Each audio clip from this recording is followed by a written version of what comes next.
Efuru by Nwabata, Chapter 11. What are we going to do?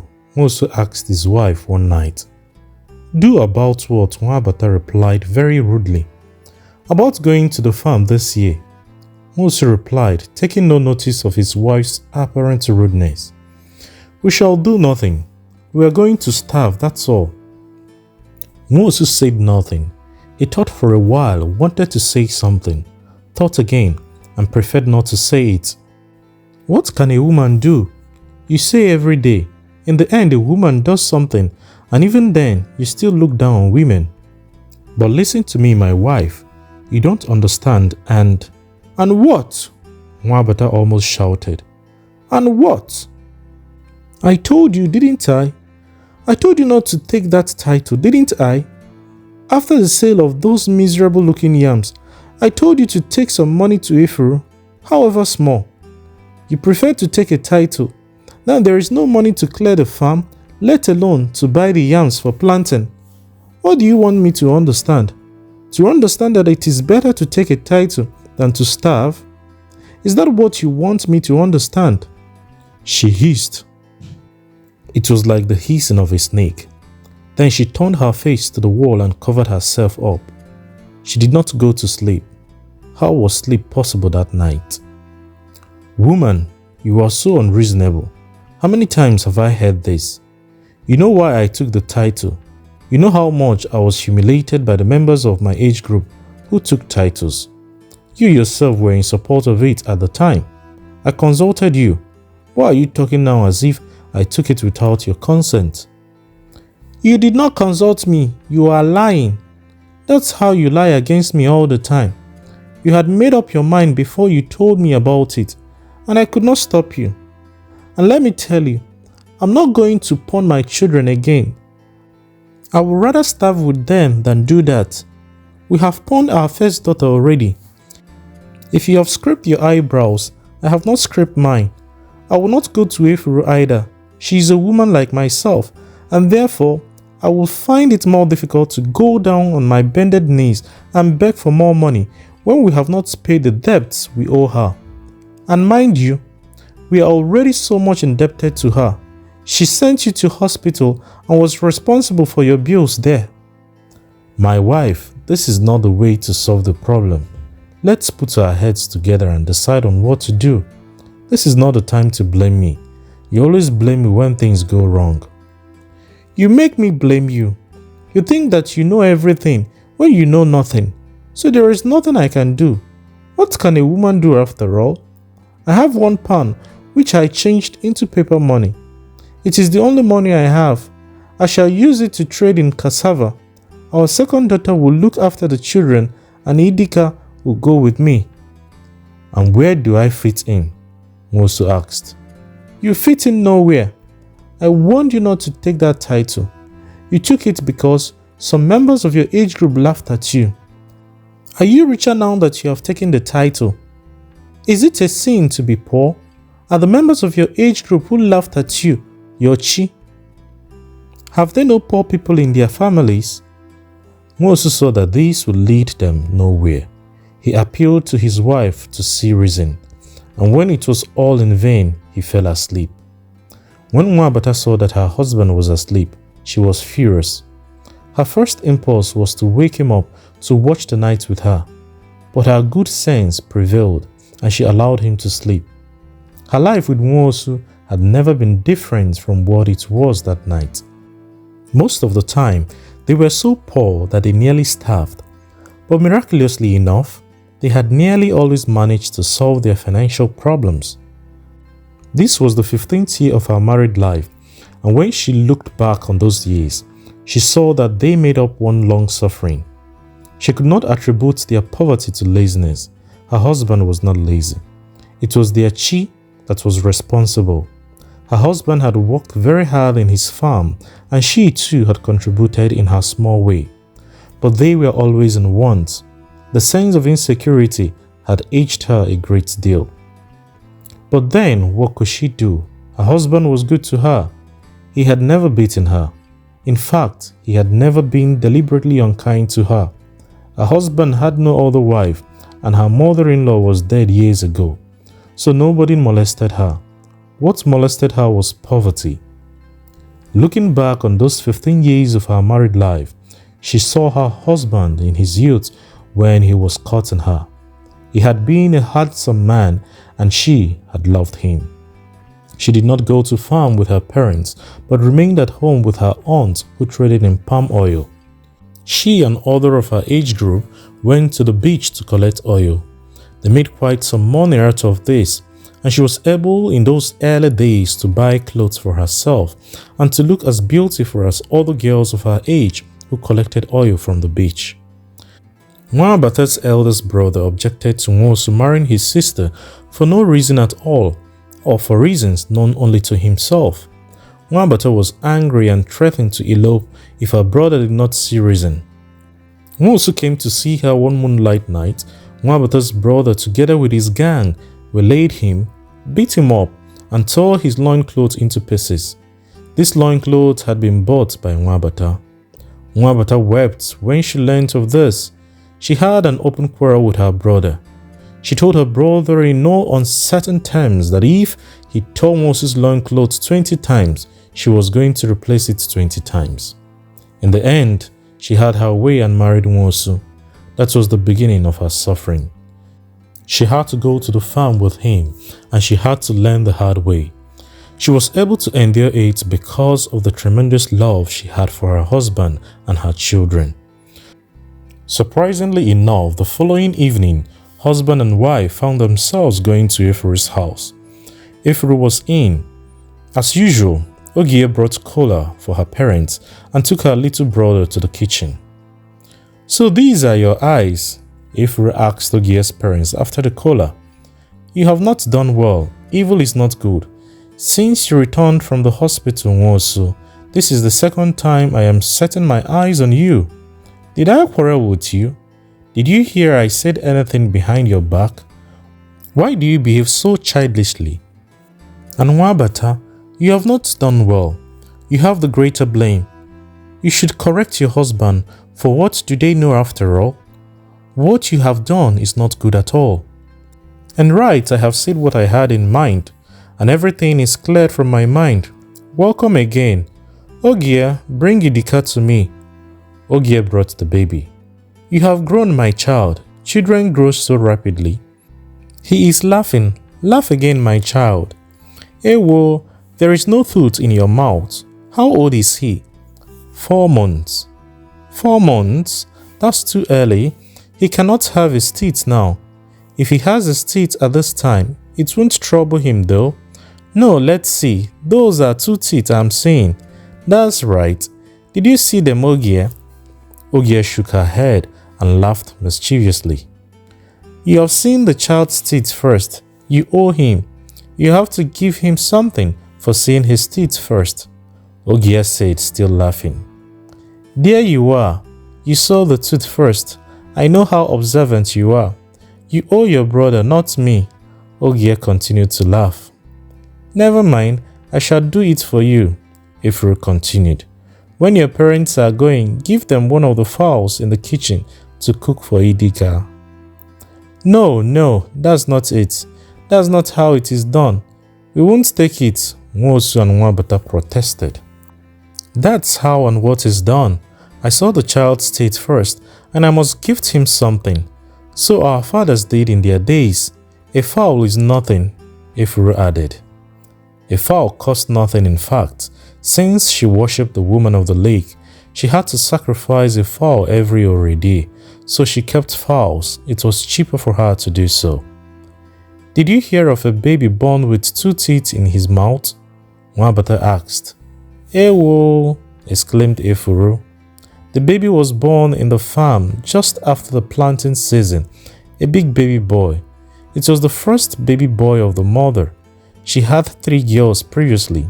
The men in the farm were furious. 'You have desecrated the land, and the goddess of the land will not give us plenty this year,' the men said to her. But the husband was strong. He sharpened his knife and dared anyone to come near and take their baby boy." "What happened in the end?" Efuru asked. "Nobody troubled him. The child is living now, and the harvest? The abnormal boy was the cause of the poor harvest last year, Nwosu said sadly. The goddess of the land was angry with us, and we must appease her. So before we start tilling the soil this planting season, we shall sacrifice to the goddess of the land. It is an abomination our gods, our ancestors forbid. And the mother of the baby, Efuru asked. She is there, she was afraid, but her husband strengthened her. He must be a remarkable man, Efuru said. Very remarkable indeed. They went on talking about many things. Then Nwosu asked, We heard that you have installed a hammer in your room. So they said, Efuru replied, laughing. Well done, Nwosu congratulated. We are glad. It befits you. You are a woman of note in our town today, and if you don't do it, who else would do it? That is right, Efuru said, of want of other things to say. Efuru, we have come to your house. My husband and I have come to your house, Nwabata said unexpectedly. Nwosu was surprised but glad. At last the ice was broken. They had quarreled last night, and this evening his wife had asked him to go to Efuru with her. He had obeyed. It surprised him to see that after all his wife's vehement protest about going to Efuru the night before, she was ready to go with him unsolicited.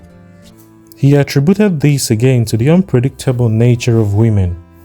I don't know how to begin, Nwabata went on. We owe you, and we are not even able to pay. We thought we could pay part of our debt after this harvest, but it was not possible. Our harvest was poor. Let me cut a long story short. It is planting season again, and we have no money to hire laborers to clear the farm. We have no money to buy yams to plant. That is why we have come, Efuru. Please help us. There is nobody we can go to. You are the only person we can go to.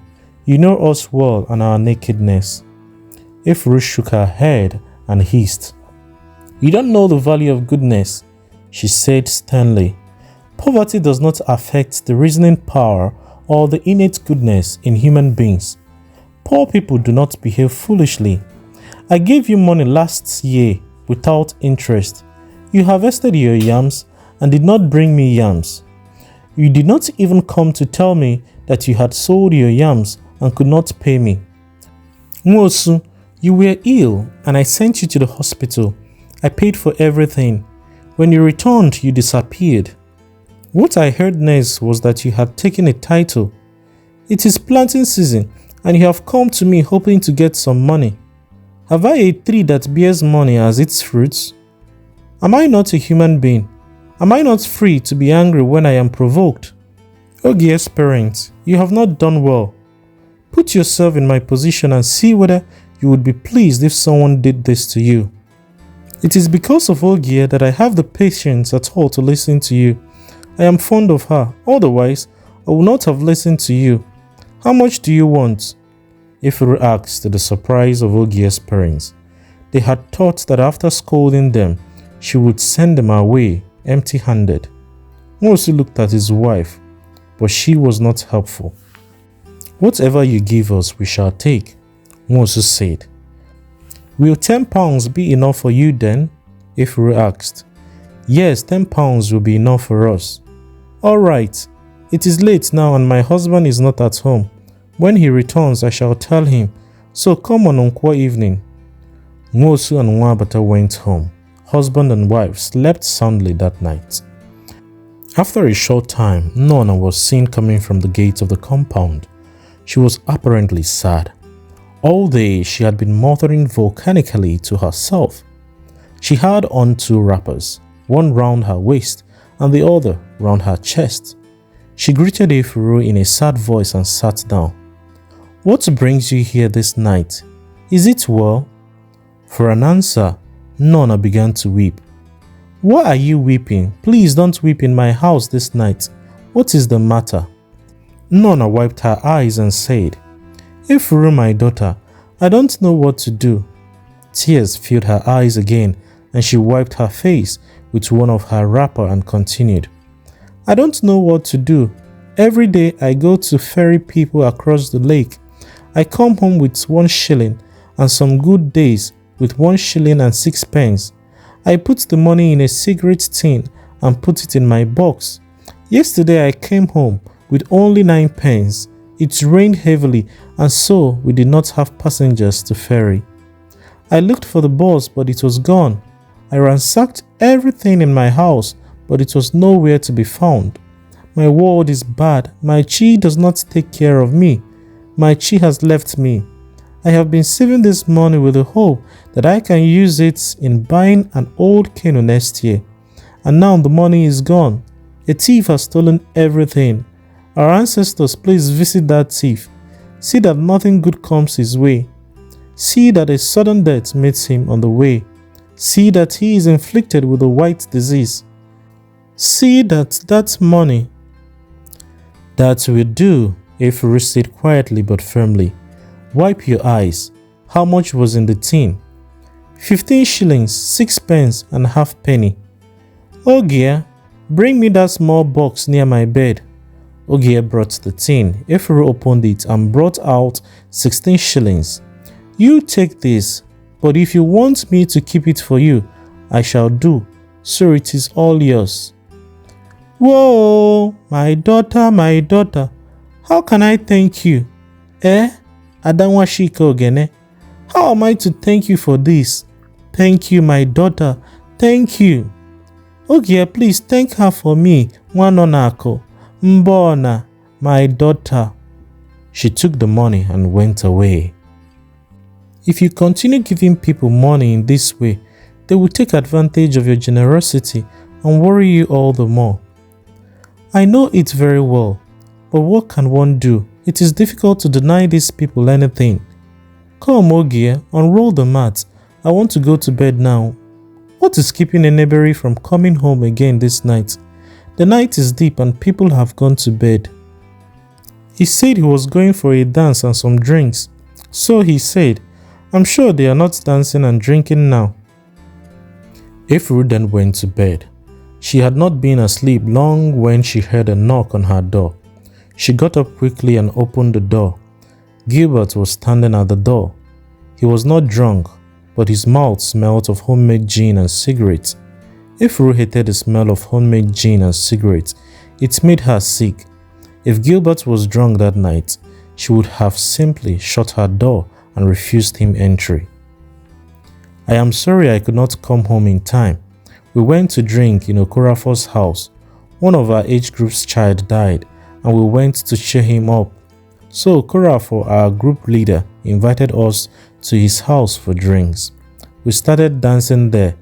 Then Anozie invited us to his house. We drank and danced there. Adiberi Izunne invited us also.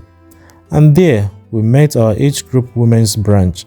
We joined them and danced till now. And danced till now? Nobody told me there was a dance of our age group tonight. And in any case, no woman in our age group will continue dancing till this late hour. You know where you go every night. One day, you will reveal yourself. I am old enough not to worry.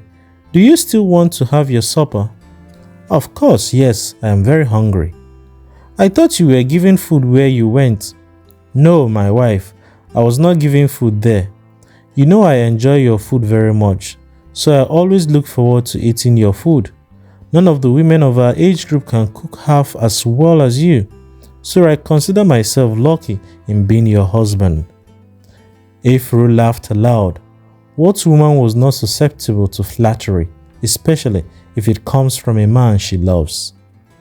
While Gilbert was eating, he insisted on his wife sitting beside him and filling his glass with water. When I tell some of my age group that I am greater than they are, they think that it's because I am prosperous.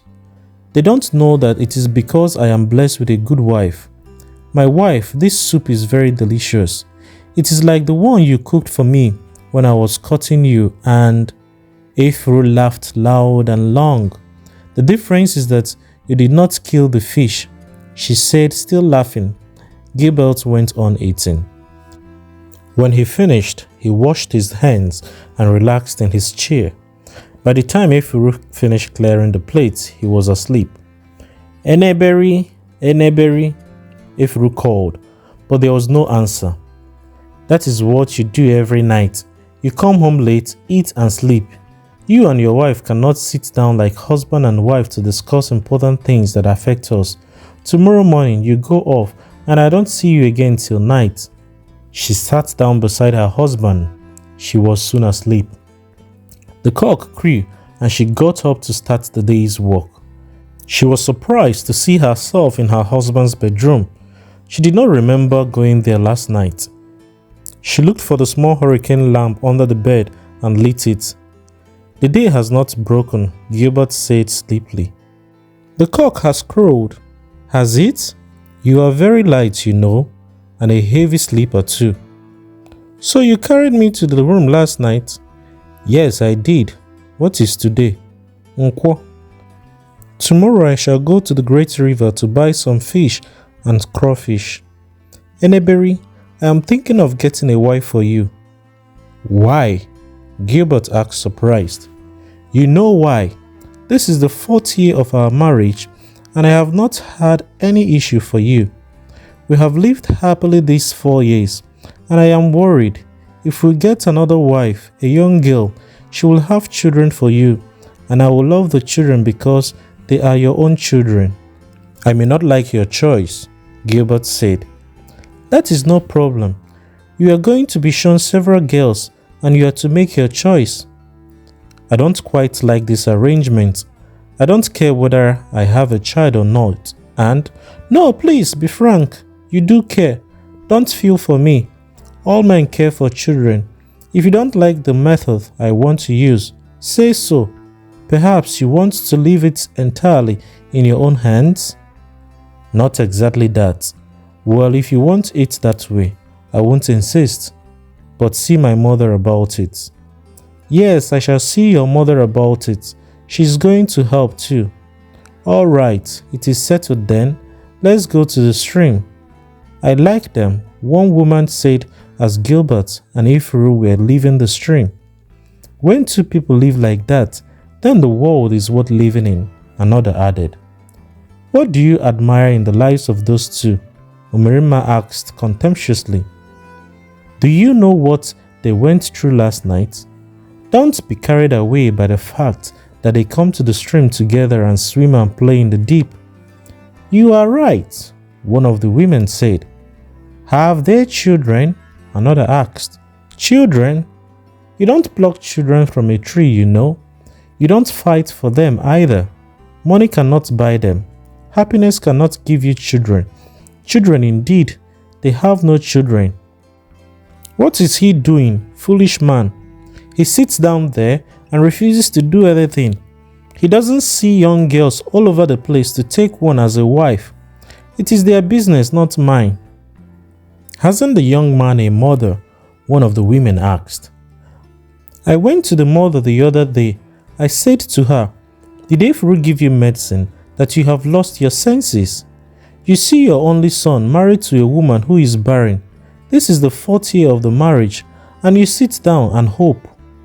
Why does she not allow her husband to marry another wife when she is barren? But can't the husband do anything about it? He is to blame for letting a woman rule him. I am sorry for him. Please, Ojuzo, help me with my water pot. This news is like a fairy tale. Azibao. Omirima finished her washing and carried her pot on her head, holding the cloth she had washed in one hand.